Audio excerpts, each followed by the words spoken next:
Okay, thank you so much, guys, for coming. So today we're going to do lecture 7, bone physiology 2. We're going to talk about how bone grows at the ends, the epiphysis. We're going to talk about how bone widens, and we're going to talk about growth at the cartilage.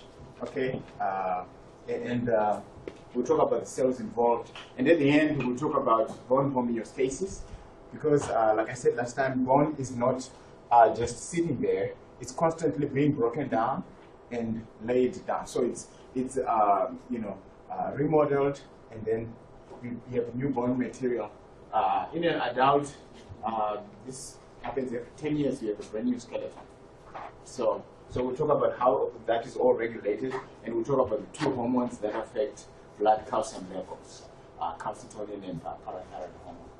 Okay, and then we'll talk about some of the other organs also that are involved in that, like the kidneys are involved in calcium metabolism as well. Okay, so the first part we will talk about growth of bone in utero, starting from the embryo stage. At about 8 weeks, there's two kinds of bone growth.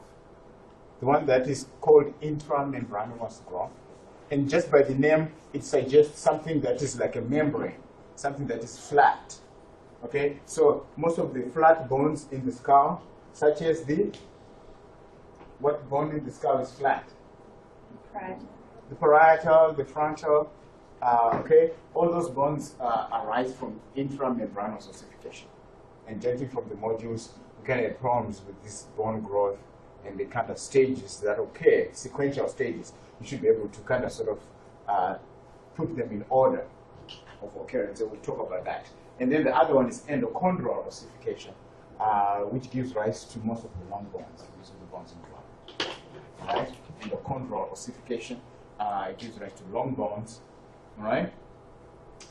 So like I said, bones of the skull, a part of the clavicle as well. Even though the clavicle looks like a long bone, the diaphysis of it is, the intramembranous, which is the length of it, the shaft of it.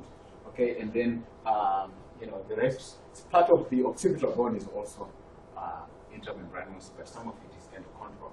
Okay, even though it doesn't look like a long bone, but then there's some of those odd bones. But for the most part, long bones, endochondral ossification, flat bones, intramembranous ossification.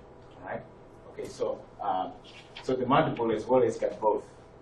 Part of it is endochondral, part of it is intramembranous. Okay. All right, so we'll start off with intramembranous. As I say, most of the bones in the skull are intramembranous. They are flat bones, okay? Flat. And these centers are started off, and then it kind of goes from there, where you have the osteoblasts forming the bone matrix. Remember, we talked about how when you're forming bone, you have to have like the material on which you're going to mineralize first, like the fibers, the collagen fibers, and so forth. Okay, the extracellular matrix, and then on it you then lay the organic, inorganic material to make it hard. All right. So you have these ossification centers that grow, and it kind of starts off as cancellous bone. All right, because remember the flat bones, you got the compact bone on the outside, and then you got the cancellous bone on the inside, like a sandwich, right? And then the compact bone on the other side. Right? So that's how it's going to work. So you form the cancellous bone, okay, and then it becomes compact as you go to the outside. All right. So beneath the periosteum, there will be these osteoblasts, okay, and there are also osteochondral progenitor cells. Remember, the osteochondral progenitor cells can become osteoblasts or chondroblasts. Okay, so the first stage would be to convert those osteochondral progenitor cells into chondroblasts. All right, I mean osteoblasts, which will make the matrix. All right, so when a baby is born, you notice that the skull has got some parts that are still kind of, kind of playing up and down on the skull. Usually the fontanelles. That's where the membrane started, and that part of the membrane is not yet ossified. Okay, so the frontal bone is actually split here, it's split here by the sagittal plane, and then also by the lumbrate suture, and you get also another rear fontanel, the posterior fontanel. On that part, you just have the membrane. Okay, it's before it ossifies, and that helps with birth, so that the skull is pliable. Okay, and those parts will then ossify later on, and then they become hard. So you will still see after the baby is born, it will be playing over here. After a while, it stops. So those are the fontanels where the membrane that starts off, the connective tissue membrane that starts off the process is not yet ossified. Okay. So those are delicate parts, so you need to take care of that. So you see some of this is endochondral, you see part of the occipital bone, and then some of it, the superior part is the intermembranous. Okay, but for the most part, long bones, endochondral, flat bones will be the intramembranous. And this is just some pictures just showing you the electron micrograph pictures. You can kind of sort of look at this later on. The histology of the bone growth. You can see the membrane on the outside of the periosteum, and beneath it those cells that will eventually give rise to all those osteoblasts that give rise to the extracellular matrix. All right. This is just a skull. I mean, an X-ray of a fetus. You can see the carpals, metacarpals. Well, not the carpals yet, but the metacarpals for sure, and the phalanges. You can see that, and the ribs. This will not ossify until after birth. That's where you find the fontanels. All right. All right. So we start off with endochondral ossification, and then we'll go to intramembranous ossification. So these processes, these are the ones you had trouble with in the module, in terms of mapping the sequence of events that occur during this endochondral and intramembranous ossification. So endochondral starts off with hyaline cartilage as the model for the bone. All right? So you start off with the hyaline cartilage as the model for the bone. And remember, we talked about it gets remodeled first, it gets broken down, then you rearrange the fibers, and you lay down the inorganic part, which makes it firm and hard. So you use the bone model, the hyaline cartilage model, as as your framework to build the bone for endochondral. All right, and then it requires, of course, the prior ossification. All right, break down and then you ossify, because you already have the cartilage already existing with the collagen fibers. So you have to break it down and then put the rearrange it and then put the inorganic material to make it hard. All right. So, and the perichondrium, of course, is the covering. The perichondrium, we talked about it. It's got a fibrous layer on the outside, and then a layer on the inside with the cells, with the osteochondral progenitor cells and the osteoblasts and osteoclasts and so forth. All right. So, the second stage is that you get this vascularized. Vascularized meaning it will bring a lot of what? When you vascularize, you have a lot of blood vessels to an area. What are you bringing? Nutrients, because you're going to be building something. So you're going to need a whole bunch of amino acids, a whole bunch of all that. So you vascularize. So that's another step. That's the second step, right?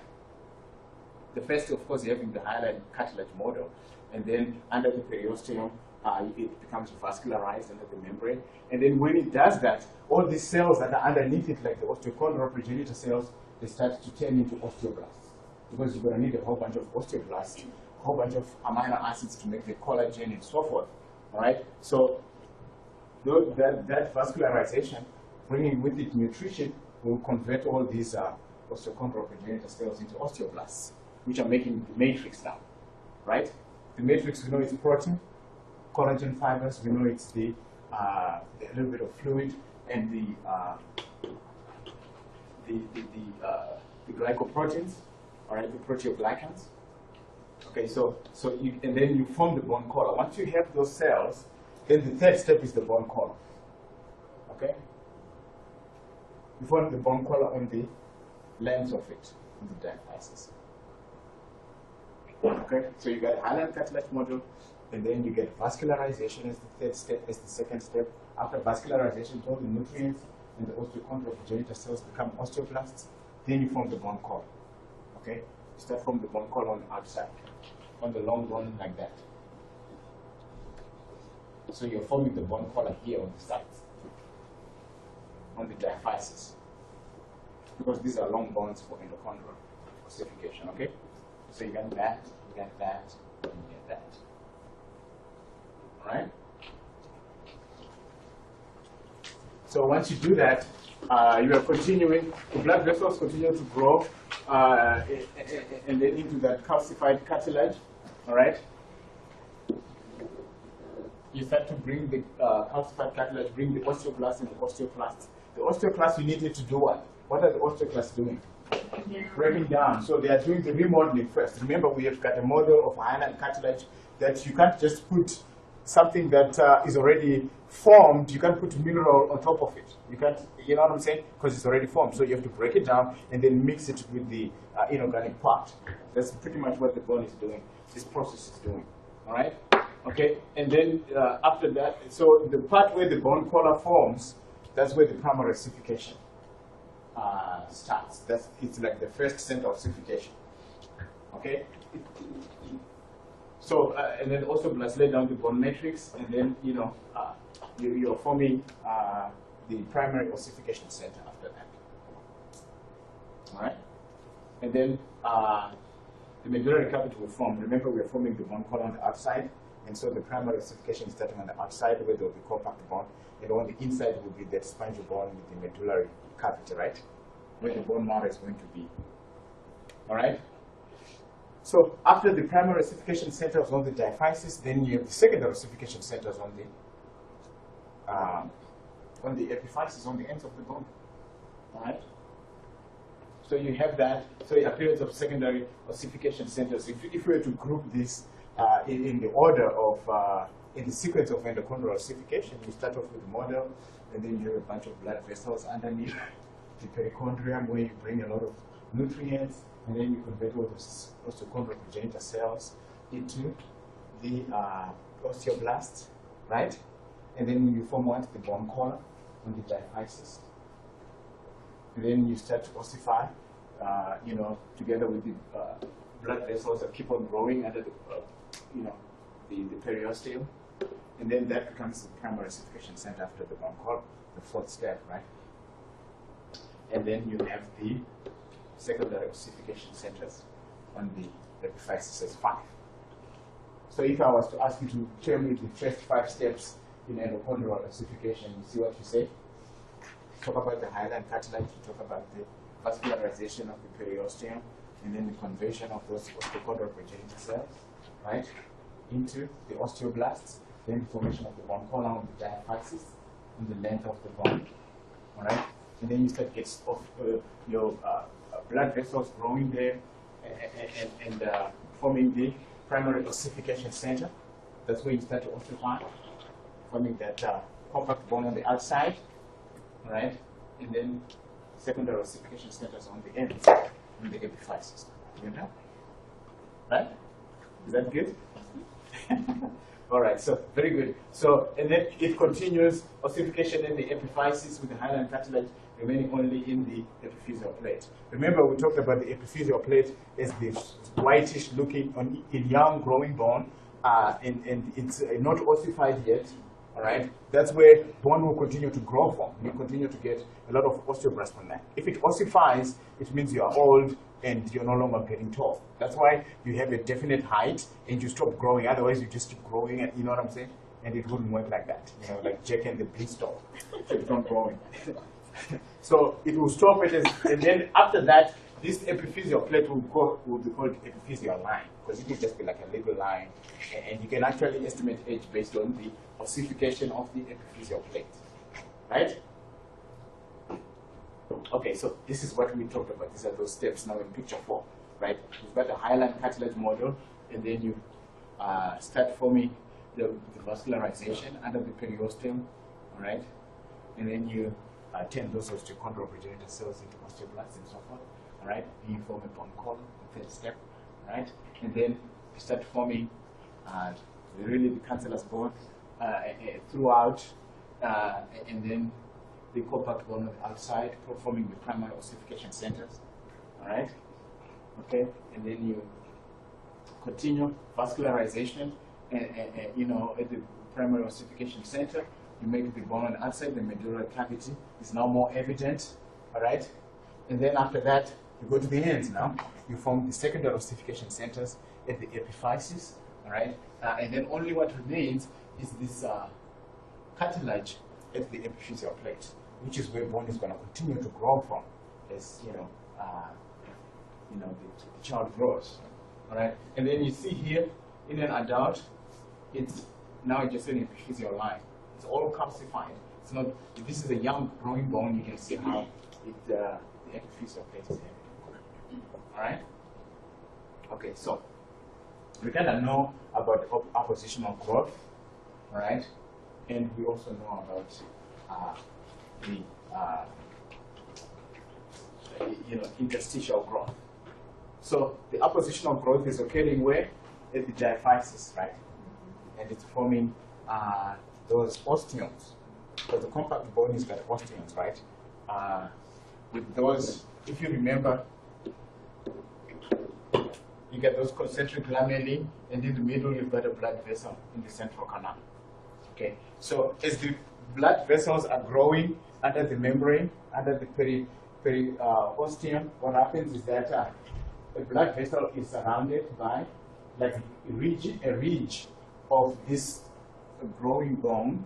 So it kind of forms a ridge like this. Okay? Along, and then the blood vessel will be running inside of it. See what I'm saying? As the matrix is laid down on the surface, because we are on the long shaft of the bone, right? And then as you continue to lay down the matrix, these ridges will start to link up like that. Okay? And then I'll show you nice pictures and also show you a little cartoon about it. Once they link up, they form a little circle. You see, it grows as a ridge like that. You see, on the flat surface, it will be like this, and then it kind of goes like this, like that. And then the blood vessel runs inside. And then another one will be growing here, right? And then they join up at the ridge to form a circle, and then concentric lamellae will then fill up, and then this becomes ossified, and then you have your circular lamellae together with and I'll show you in a little bit how that goes. So the trabeculae of the cancellous bone grows by the same way. Okay, it's just that you have more spaces in it than you got the bone matrix. Okay, but it's still the same endochondral ossification that happens with that. Okay, so it's adding new bone on the surface. Okay, all right. So growth in length starts off at the epiphysis. You have the interstitial growth at the epiphyseal plate. You have cells growing from there, and then the bone grows in length. The oppositional growth occurs on the diaphysis, and it grows it in the width. Okay, so the diameter of the bone gets bigger with the oppositional growth, and then the interstitial growth at the epiphysis makes it longer.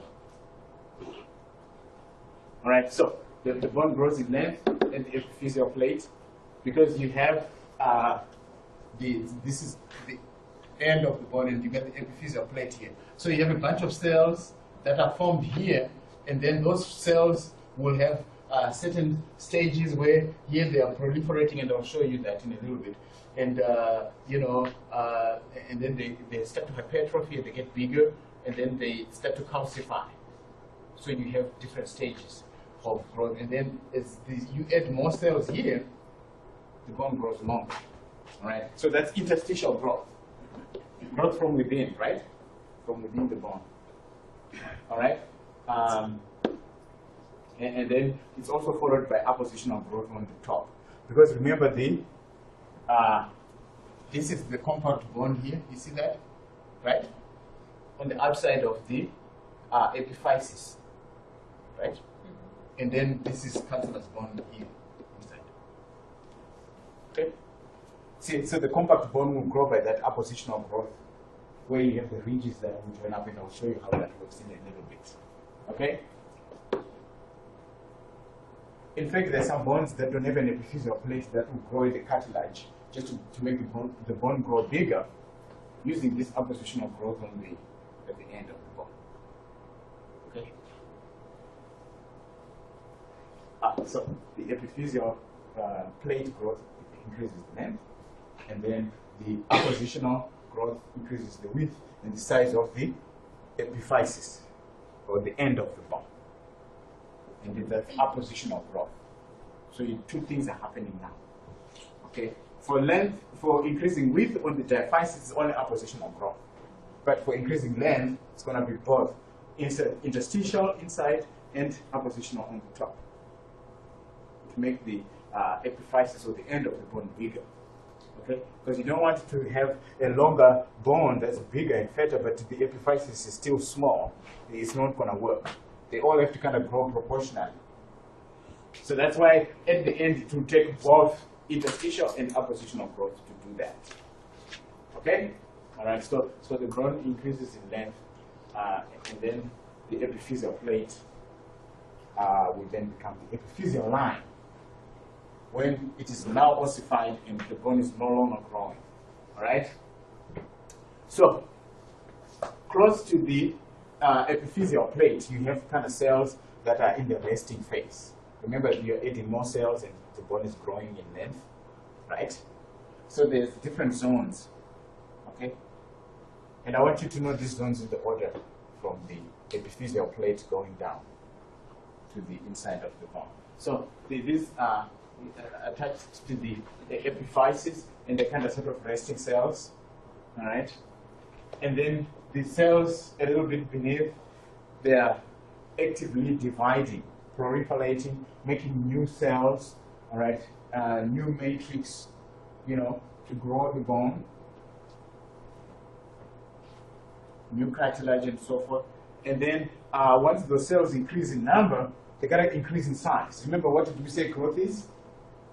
What is growth?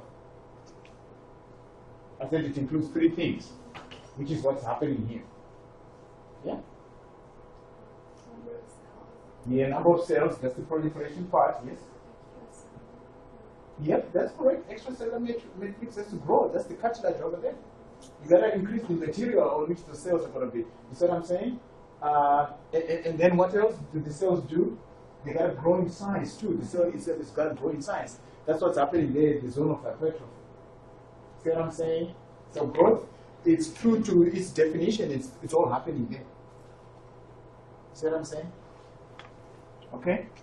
So gotta know these stages in proliferation, new cells, hypertrophy, they're getting bigger in size, and you're forming new cartilage, new matrix, extracellular matrix. All right. And then of course, once you grab the material, you put the concrete, the inorganic part, the calcification. Now you start to put the calcium to make it hard bone. Okay? So, gotta know this, and it includes all the growth. All the things we talked about, the definition of growth is included here. All these are included in there. So you gotta remember all these things because they kind of build up on itself, and you don't have to kind of learn the same thing twice. That's a good thing about it. Once you know what growth is, and we're talking about growth, you know that the growth things are going to happen there.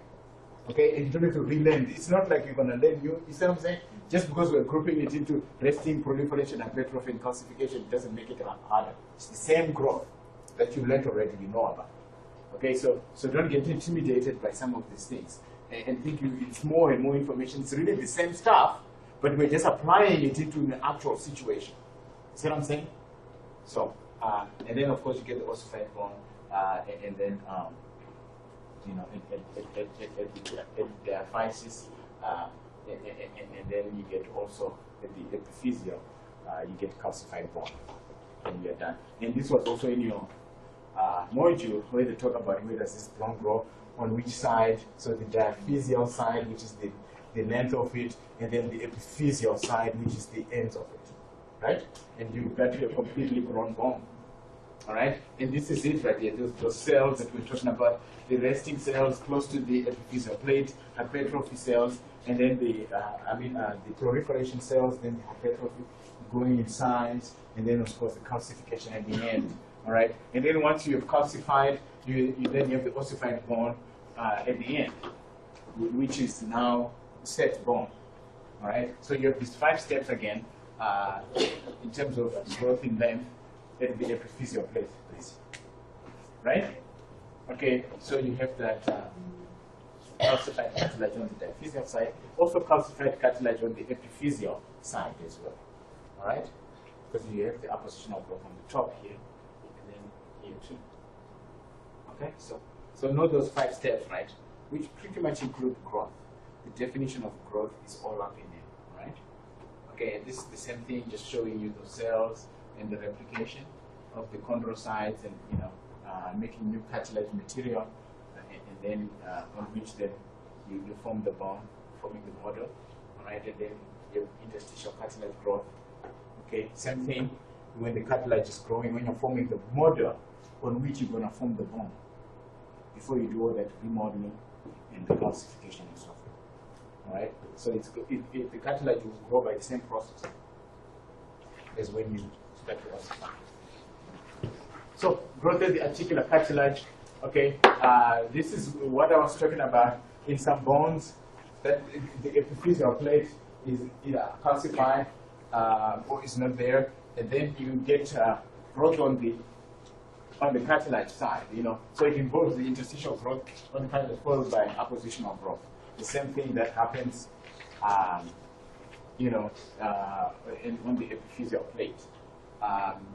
But this one is happening in the articular cartilage, and it makes the epiphysis larger and increase in size, right? When you don't have the epiphyseal plate, you see what I'm saying? Because the cartilage there is really what the bone model is. Because the bone model, that the highlight is hyaline cartilage, right? Same thing. But in this case, you don't have the epiphyseal plate, right? You just grow on the cartilage. Because the cartilage still forms the same model for the bone, just like the hyaline cartilage on the epiphyseal plate, right? Same thing, because it's the same material. Okay, so you get the same appositional growth on the top, and you get the interstitial growth on the inside to increase the number of cells, and you get the epiphysis grows bigger. Okay, so that's growth in the articular cartilage. All right. The ends of the bones, they've got cartilage on the end that lubricates, and it makes the joints nice and smooth. That's what we're talking about.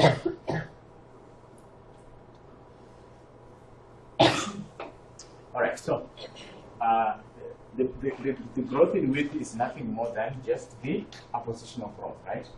This is what I was talking about, where the blood vessels will come under the periosteum, because the bone is covered by the periosteum, is a membrane, right? And we talked about how it's got the fibrous layer carrying all those blood vessels, and then the one on the bottom, which is really more cellular, because it's got all these osteochondral progenitor cells, osteoblasts and osteoclasts, right? So you get the same deal. Remember what I was trying to draw at that time? On the surface of the bone, so you have a blood vessel running like that. So what you do is you form extracellular material on this side, extracellular material on this side, and it kind of forms a ridge around the blood vessel, right? Then the ridges grow together, okay? They grow together until they touch. So, and then until that blood vessel is enclosed in a cylinder. You see what I'm saying? Which is going to form an osteum, right? And then once it is formed, the groove is now, formed, and the ridges touch, okay? Then you have the osteoclasts kind of break down the inside, because on the inside of it, the periosteum, that was once the periosteum, right, on the outside here, is now the endosteum, right? Because it's now internalized. And then again, it is those same cells that we talked about, which will start to form the concentric lamellae around the blood vessel until it's all fully formed. You see how now it's like a circle, and you get a little bump like that. So these circles these are ridges. So let's say this is an osteon and osteon on the surface of the bone. They form on there, and then this gets filled by interstitial lamellae, and then it's all sealed up. Okay, so that's how you form the appositional growth works on the sides of the bone. You can visualize that with the blood vessels running alongside it, and then the matrix kind of starts to grow around the blood vessels, forms a ridge, and those ridges meet, and then you form a nice little cylinder on top of the bone, and then the cylinders are lining up like that, and then in between those cylinders you get the interstitial lamina. Remember what we talked about is like the filler material on the inside, because the cells will continue to form the matrix, which then becomes calcified, and that becomes the interstitial lamellae. And then these ones here forms the concentric lamellae. Remember? We talked about that last time. And just the concentric lamellae, that's the osteon or the whole? The whole thing will be the osteon, with the circumferential lamellae on the outside, and then the concentric lamellae here, okay, you know, central canal, and then the blood vessel, okay, and then the whole thing is osteon, and then the bone cells spread out inside. So the osteon is really like a cylinder. So when you're growing bone on the outside, you form little cylinders right on the outside of it, and then those cylinders, because they're round like this, you know, if I do this, so the space in between here then gets filled by extracellular matrix, which calcifies and then forms the interstitial lamina. See what I'm saying? And that's it, and then the bone goes wider. Okay? So, when you are trying to explain this growth in width, which is really appositional growth, right?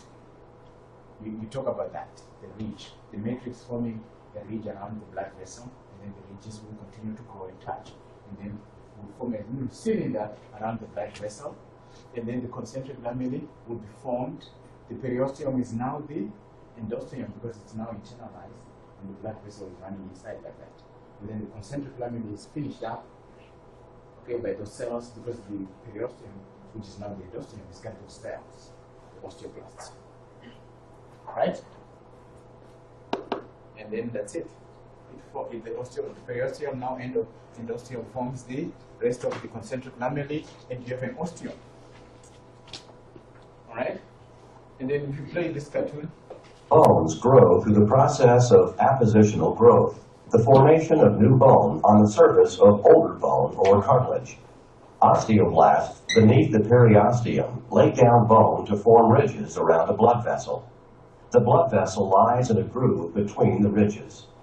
The groove is transformed into a tunnel when the bone built on the adjacent ridges meets. The periosteum of the groove becomes the endosteum of the tunnel.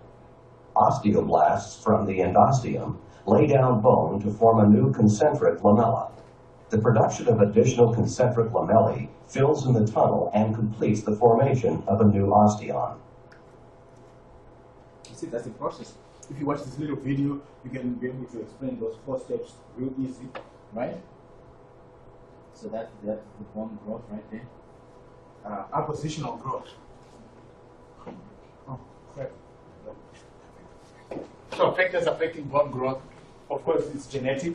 Okay, you're pre-programmed to how tall you're gonna grow or how big you're gonna grow. Sometimes you have problems and you get giantism, and then it brings acromegaly where your bones actually kind of grow kind of skewed. You get a longer face. Okay, because you know your hormones, you keep on secreting the growth hormone, and it's not a good thing too. So genetic factors determine the bone shape and size. All right, and then of course the expression of these genetic factors can be modified by the environment and things like that. All right. So there are certain factors that will alter, you know, mineralization of bone, such as vitamin D, because vitamin D affects calcium absorption.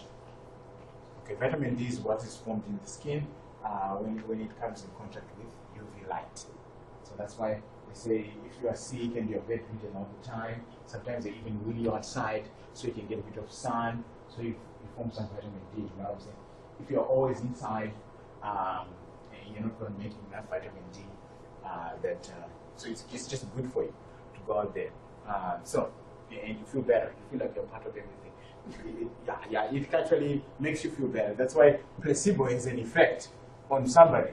If somebody is taking something that doesn't actually is no medicinal value, but they don't know what it is. They believe they're taking something that's supposed to make them feel better, so they feel better. So whenever they're testing drugs, they always give you a placebo, so that if a drug is good enough, just to beat the placebo effect, just to go above it, then you can see its efficacy, it works. Okay. Another thing that affects bone is the hormones, of course. It's testosterone, the androgens, and estrogen in the women. Okay. They promote bone growth, and they inhibit a hormone called parathyroid hormone, which breaks down bone. So that's why in women, when they reach menopause, they don't have a lot of estrogen. What happens? The osteoporosis happens. They get hips, crack. They get hip injuries and whatnot, because sometimes some women it's bad enough that they need hormone therapy and stuff like that. But you've got to be careful with that, because then sometimes you get cancer, which is not good. You don't want to trade one problem for an even bigger one. You know what I mean? So you get the growth hormone, then you get the androgens, estrogen, and testosterone that stimulate bone growth and also inhibit PTH, and we'll talk about that. PTH, parathyroid hormone, and parathyroid hormone activates osteoclasts. Osteoclasts do what? Break down bone. So if you get rid of the parathyroid hormone or you inhibit it, then you're not going to activate osteoclasts, and then you're going to grow the bone more. All right? So estrogen and testosterone, cause closure of the diffusor plate, because it determines how you grow. Like Too much parathyroid is not good, though, right? Well, parathyroid is meant. It really affects blood calcium levels a lot more than the other hormone called calcitonin. You see, what parathyroid hormone does is that when you're lacking in calcium, it activates osteoclasts so that you break down calcium from your bone, and then it goes into blood. Also, what it does on top of that, and we'll talk about it later in the later slides, it will activate vitamin D in the kidneys, all right, to do what now? To absorb more from the intestines. It doesn't just break the bone only, because then otherwise you just really break your bone and you'll be osteoporotic in no time. See what I'm saying? Yeah. So you need that too. So it will do that. And another thing that it will do in the kidneys, it will cause retention of more calcium from the urine, because you also get rid of calcium, all those minerals in the urine. So it will cause reabsorption of calcium more. Okay? So just those three things. And we'll talk about that in a little bit. All right? But that hormone, this hormone, is inhibited by these two guys here, estrogen and testosterone. For men, testosterone is secreted throughout life. There's no problem. But for women, because they reach menopause, then you get those problems. Okay? In fact, I'll show you at the end osteoporotic bone and normal bone. And you see the difference is amazing. All right? So, gotta know these hormones, gotta know the estrogen, the testosterone, what it does, gotta know the vitamin D, right, and what the vitamin D does in terms of the calcium metabolism. Okay? Because calcium really is what bone is all about. Remember when we said hydroxyapatite molecule, how many calcium molecules, how many calcium ions does the hydroxyapatite molecule have? Anybody? Remember I wrote it on the board. How many calcium ions does the hydroxyapatite have? 10. 10. Remember 10, and then it's got 6 phosphorus. Okay, so anyway, so 10, to 6. So it's a bunch of calcium. So everything with bone really centers around calcium metabolism and calcium. Okay, so note these hormones and what they do, and the factors like vitamin D, very important for calcium metabolism, right? Okay, so remodeling, of course, we talked about it at the beginning. When you're forming the matrix, you just form your collagen fibers. You don't care whether it's facing this way or that way. You worry about that later. You first need your materials. When you have your materials, then you remodel it, you break it down, you lay it down the way you like, and then you put the cement on it, the inorganic part, which is the calcium, and the mineralization and the ossification.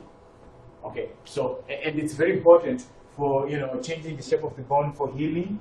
When you crack your bone, you need the same thing. You need to do all these processes, remodeling, and then, reconfigure your bone to healing, tissue repair, adjust to stress.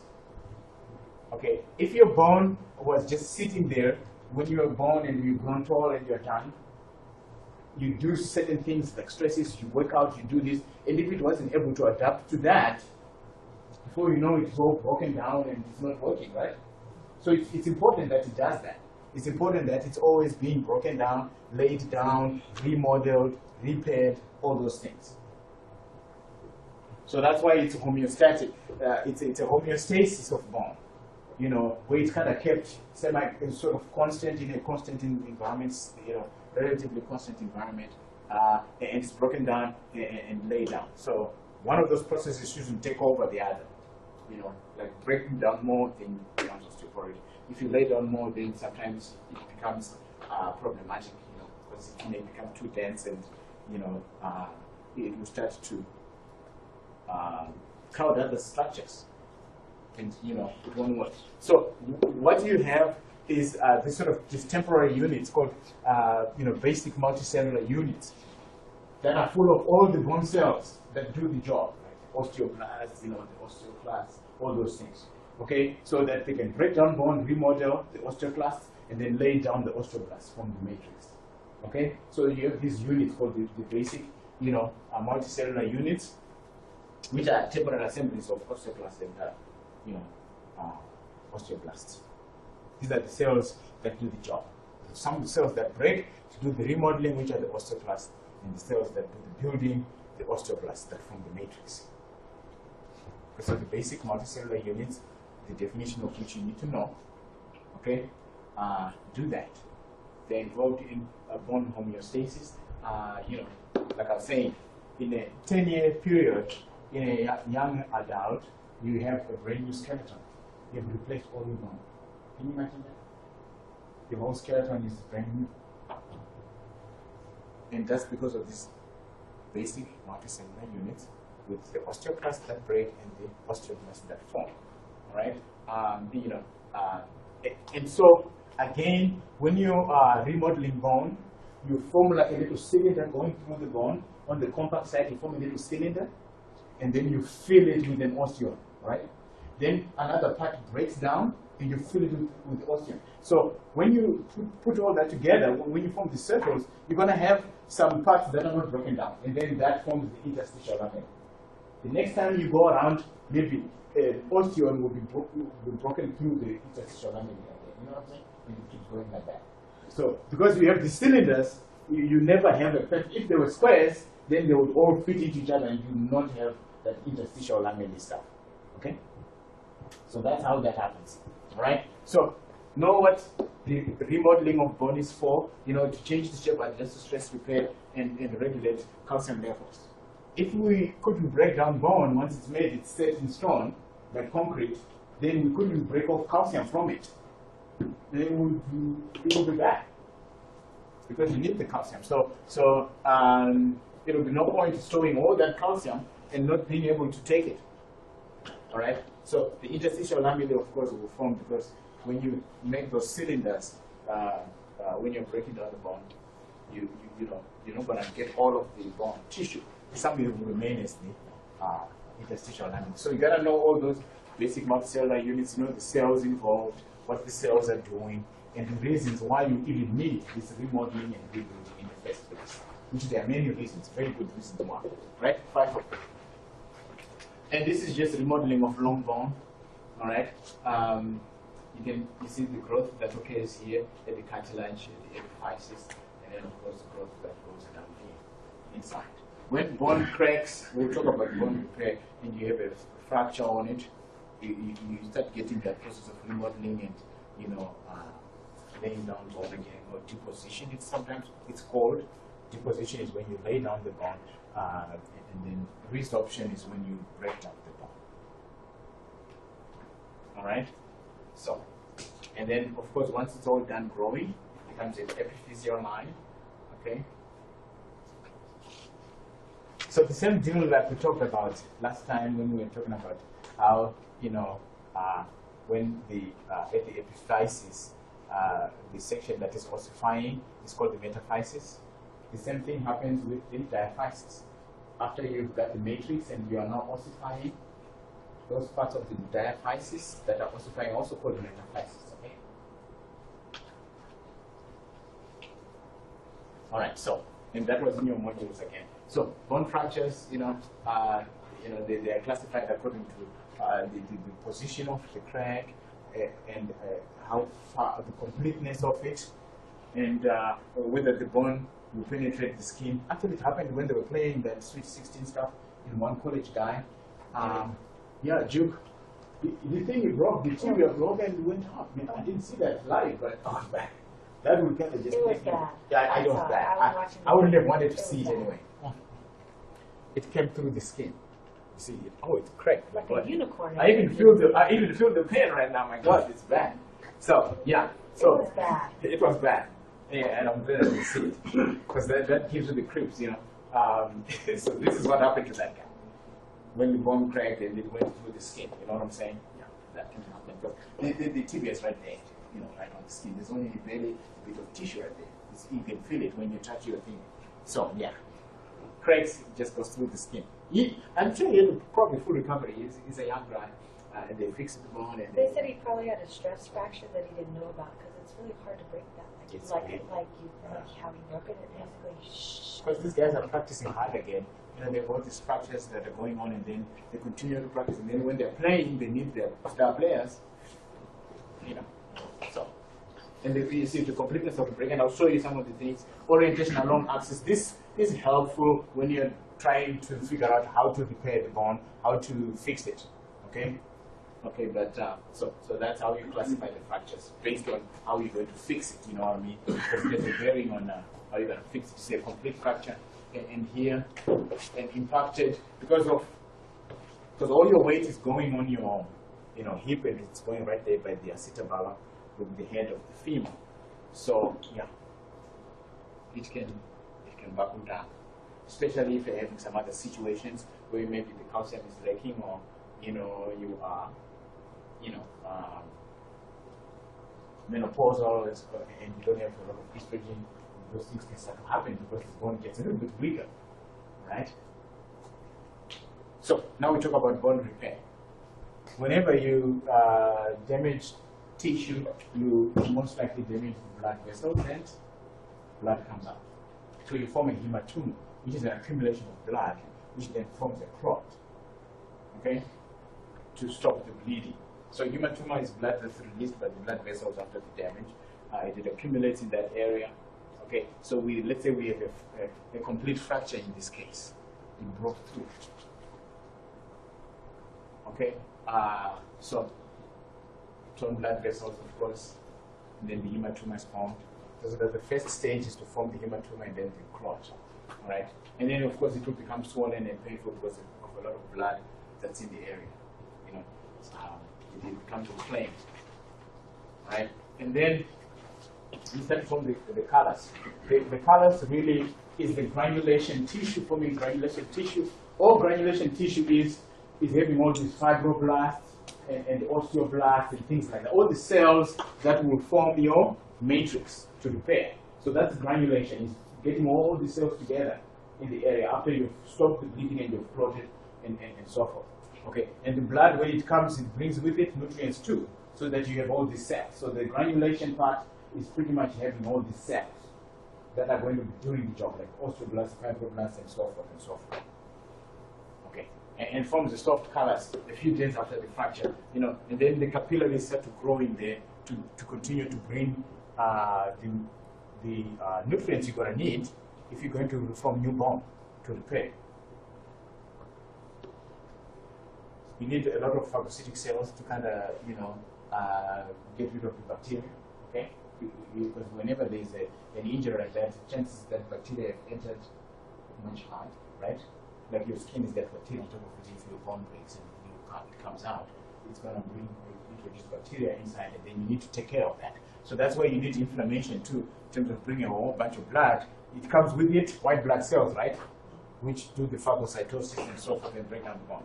So that's the callus formation, and it's pretty much bringing in the cells that are going to do the job, right? So that's the blasts, fibroblasts, osteoblasts, and so on, to do do this. So that's granulation tissue callus formation. Okay, so hematoma callus formation, all right, which is really forming the cells. Okay, see what I was talking about there? That's what callus formation is. Get these cells that are gonna do the job of producing the matrix to repair. After you've clotted, you form the hematoma and so forth. Osteoblasts form, and the more capillaries come, with a bunch of nutrients, to supply the new tissue that's growing. And then what you do is you kind of form on the bone.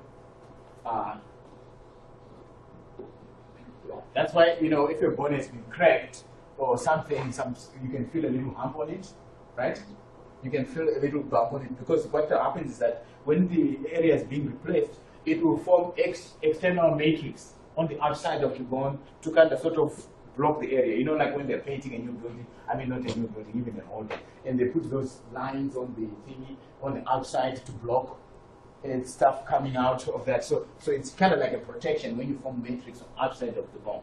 So you form matrix here, and that's on the outside to kind of shield what's happening inside and the repair. And then at the end, it will get shaved off a little bit, but it will still leave a little bump. Okay? And then the callus will start to ossify now. Okay? Because you've got those osteoblasts and all the cells, and then they continue to make the matrix, and then you start to put the inorganic material on it, and it kind of sort of starts off as woven cancellous bone, right? And then it solidifies later on the outside. Okay, so what you do is you form bone completely across. Do you see that? Even through the medullary cavity, you form a bone on it. At the end, osteoclasts will come in and break this down, and then you have once again your medullary cavity is restored. But right now, we just want to make this bone. Yeah, that's the primary concern, and then we'll deal with it later. Okay, that's why we have those osteoclasts. That's why it's a good thing that you can break down the bone, lay it down again, break it down. All right. So the cancellous bone forms 4 to 6 weeks after injury. Okay. So woven bone just simply means the fibers are all over the place, right? Because remember, at this stage, you're not really worried about the looks. You just want to have the material that you need. Then you can break it down again and then put it on nicely, and you're done at the end. Okay, so that's so the callus ossification, and then you remodel. See what I'm saying? You get your material, you're all done. You remodel. So excess material on the bone shaft, on the exterior is removed, and then the inside, the medullary cavity is restored because all that bone is broken down. And once again, you have your medullary cavity, right? And then compact bone is laid on the outside. Remember, the outside of the diaphysis is the compact bone. It could take up to a year to remodel completely. So sometimes, you gotta take care. It takes a year to do completely. So you got the hematoma, the callus formation, callus ossification, and remodeling. 4 steps. All right, if I ask about bone repair, we talk about that. So these are them. You got your hematoma formation, brings in a lot of blood, seals the area, clots, brings all those white blood cells, granulation tissue forms, okay, the callus formation, you bring in all those osteoblasts, fibroblasts to make the fibers and whatnot, and then callus ossification, you form the bone, you start with woven bone, cancellous bone, and then the outside gets remodeled, bone remodeled, and then you form and you see these little bumps that you made a little bit, because that's the part where the fracture occurred. Okay, so know these 4 steps, and be able to tell me each step what's going on at the step when bone is healing, right? Now we talk about homeostasis of bone. The 2 hormones involved, parathyroid hormone and calcitonin. So parathyroid is very important in maintaining blood calcium levels because it is the one that does what? Breaks down the bone. So to finish the calcium. But it doesn't just do that. Parathyroid hormone will go to the kidneys and will make them reabsorb more calcium. Okay? It will also activate the formation of active vitamin D. All right? The vitamin D will cause the small intestine to absorb more calcium. Okay? So, gotta know those three actions of parathyroid hormone, okay? Those three actions of parathyroid hormone. Alright? So, usually when your calcium levels fall in your blood, then you release parathyroid hormone. Okay? The parathyroid hormone is on the rear side of the thyroid gland, and it's like 4 little dots on it. One on the 2 at the top and 2 on the bottom. The parathyroid kind of goes around the trachea and doesn't complete it, it just goes, and then you've got the parathyroid hormone gland at the back there. Alright? So, because it breaks down bone, it will activate osteoclasts to do that. Because osteoclasts degrade bone and release calcium into the blood. Not only does it do that, calcium absorption in the small intestine via active vitamin D. And then also reabsorption of calcium in the urine, from the urine in the kidneys. Alright? So that's PTH right there. Parathyroid hormone. In the exam, you want to spell it out first, then you can use the abbreviation. Parathyroid hormone from the parathyroid gland. And then, let's say you've eaten your meal, you ate your nice calcium, you drink a lot of milk, right?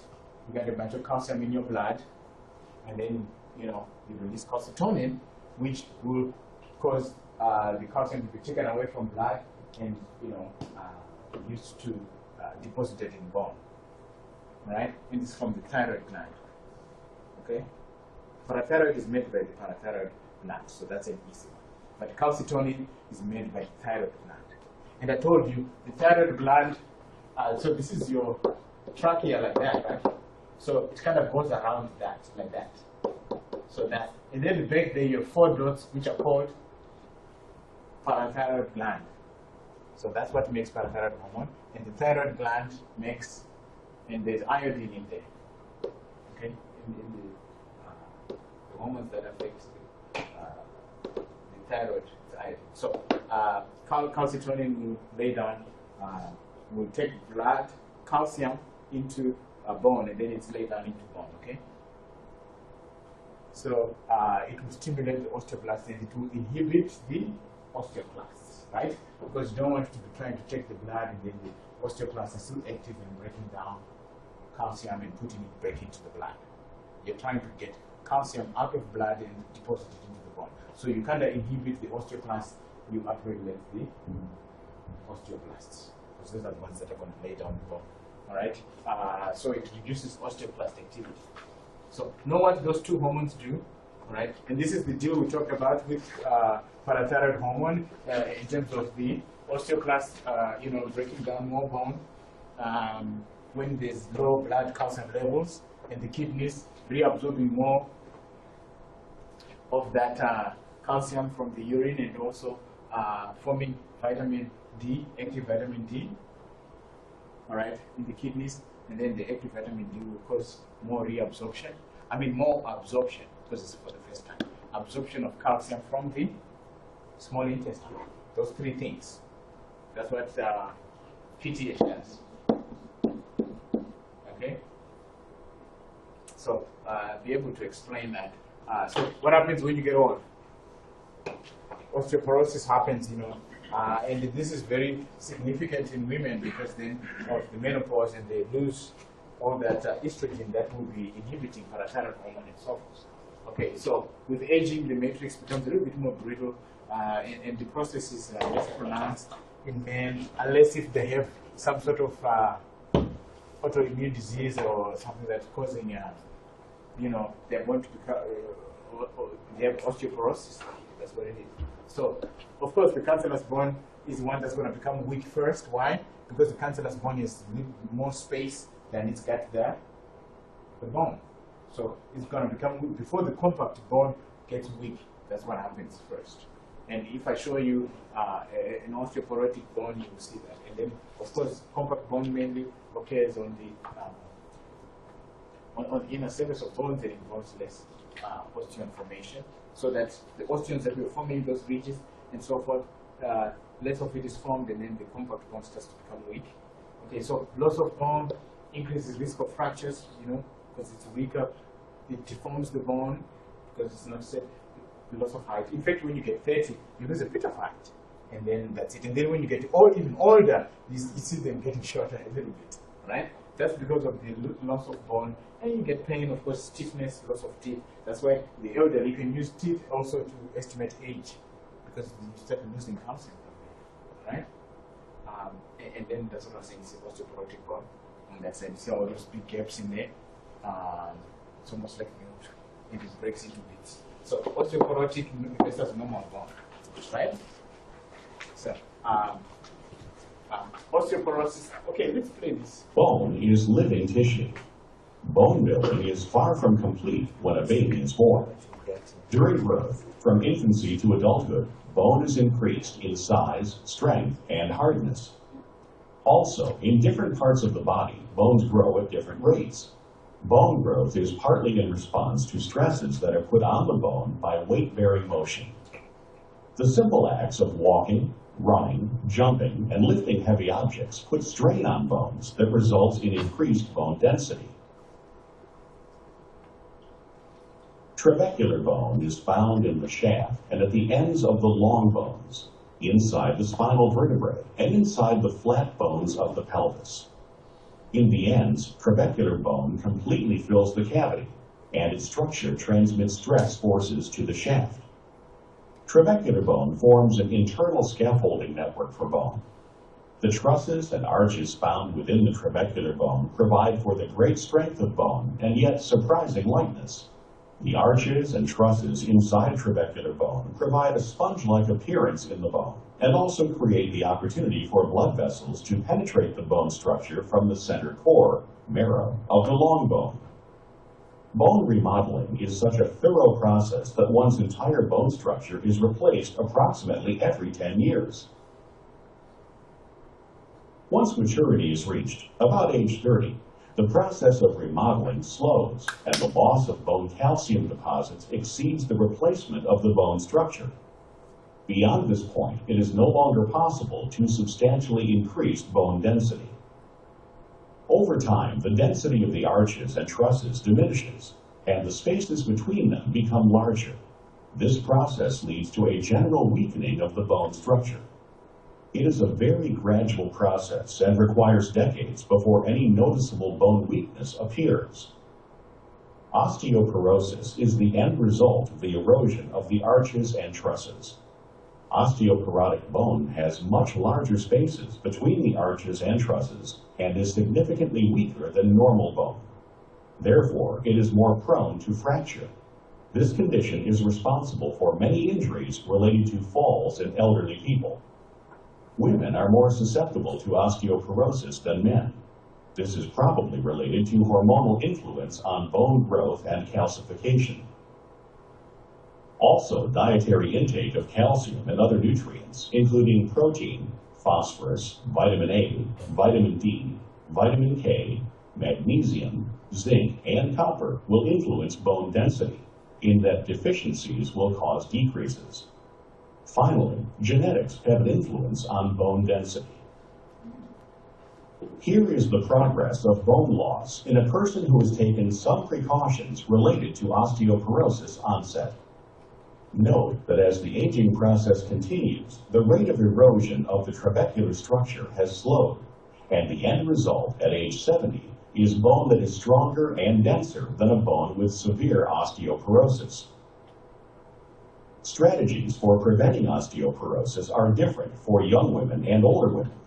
Young women should be sure to meet their needs for calcium, vitamin D, and other nutrients. Physical activity of a weight-bearing nature is also important to maintain bone mass. In postmenopausal women, estrogens, estrogen receptor modulators, and calcitonin can slow bone turnover by binding to bone receptors. Calcium supplementation and regular exercise, especially weight-bearing and resistance activities, are important strategies for older people. Finally, since both tobacco smoking and alcohol consumption have negative effects on bone growth, these behaviors should be avoided for healthy bones.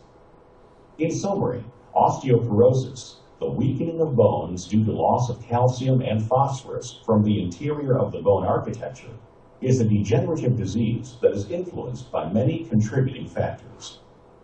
Health-promoting interventions such as adequate nutrition and physical activity, and medical interventions such as prescription medications designed to limit progress of osteoporosis, coupled with positive behaviors such as not smoking or using alcohol excessively, can forestall the onset and severity of osteoporosis.